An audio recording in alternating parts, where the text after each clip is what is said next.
Time for the Ryan Report on Atlanta's big station, V103. It is a people station, V103. It's time for the Ryan Report. It's all being brought to you by Crush Soda. Crush your thirst. While you're at it, go crush the keyboards and log on to v-103.com. Check out the Ryan Report. Well, we call it live, but it's really not, okay? So give us like 3 minutes and let us go upload it. All right. It's been 12 years in the making, but apparently the victims of the club shooting said to Diddy, "We ain't going nowhere.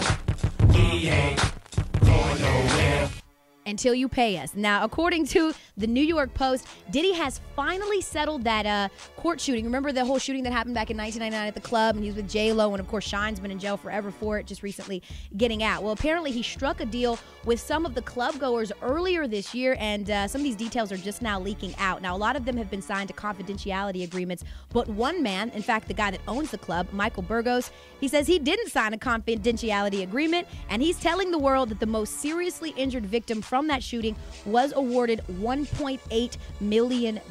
Now, Ruben, the woman, was shot in the nose and suffered seizures because of 7 bullet fragments that are still lodged in her face. Some of the other victims were paid $500,000 and $50,000. And I promise you, if you close your eyes real hard right now at your desk, you can probably picture Puffy somewhere Diddy bopping in celebration. the I, the D, the D, the Y, the D, the I, the D is Diddy.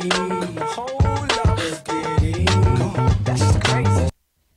Speaking of dancing, man, Missy Elliott, she literally gets you dancing. She always has. That's what she does. She makes you move.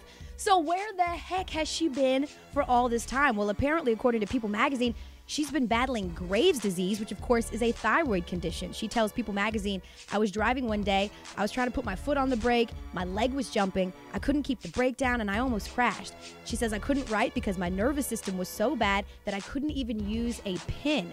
She also spoke out about the side effects that she struggled with, hair loss, mood swings, and said that she has had radiation treatment, which has helped her condition a bit. She's lost 30 pounds and has been exercising, and says that she's good to go, and she'll have to take medication for the rest of her life. But she's ready to come back out with a new album, so hopefully we're going to get a new album from her this year. It's going to be called Block Party, and she says, get ready. Also, new music coming this year from Mary J. Blige, Queen Mary. But is it her new single, and is it really a fake?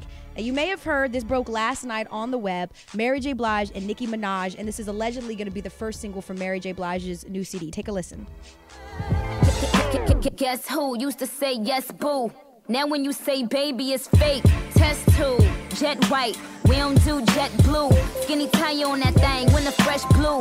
Superstar, you know I'm in the press room. That's my restroom.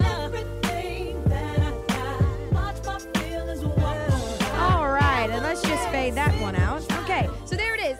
Good news is you probably didn't hear a lot of that, and it doesn't really matter because according to Mary's people, that is an absolute fake. Now, they're saying that's a couple of songs that Mary has recorded, mashed up with a Nicki song that she recorded, and that it's not actually a legitimate song. So Lil Kim is mad for nothing. And yes, I mentioned Lil Kim because anytime Nicki Minaj is mentioned, here she comes. She heard about the song, she heard the song, and before she found out that it was a fake, she tweeted, "non-mother effing factors." So apparently she also watches Basketball Wives.